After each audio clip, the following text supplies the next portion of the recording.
বর্তমান সময়ে ছোট পর্দার পছন্দের মুখ কেয়া পায়েল। বছর জুড়েই ব্যস্ত থাকতেন বিভিন্ন কাজ নিয়ে। সেক্ষেত্রে বিশেষ দিবস থাকলে স্বাভাবিকভাবে একটু কাজ বেড়ে যায় তার।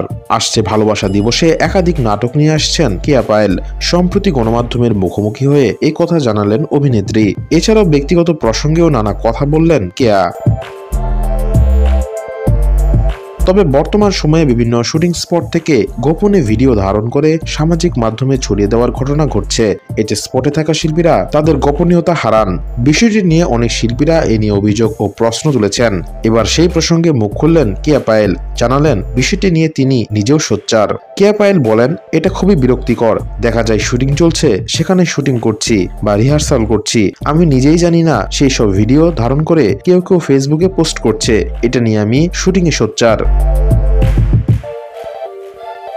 গোপনে ভিডিও ধারণকারীদের উদ্দেশ্যে কেয়া বলেন, অ্যাটলিস্ট অনুমতি নিয়ে ছবি তোলা বা ভিডিও করা উচিত। সবচেয়ে বেশি খারাপ লাগে যখন শুটিং শেষ করে নিজের মতো করে একটু বসে আছি বা কারোর সঙ্গে কথা বলছি, তখন ভিডিও করছে। তখন ব্যক্তিগত জীবন বলে কিছু থাকে না। তখন বলতে হয়, প্লিজ ভিডিও করেন না। এভাবে ভিডিও করাকে আমার কাছে বিরক্ত মনে হয়। এদিকে সাম্প্রতিক কাজ প্রসঙ্গে কেয়া পায়েল জানালেন, আসছে ভালোবাসা দিবসে 3টি নাটক আসছে কেয়া পায়েলের। সব কয়টি নাটকই তার কাছে বিশেষ। দর্শকরা তা পছন্দ করবেন বলেও আশাবাদী কেয়া।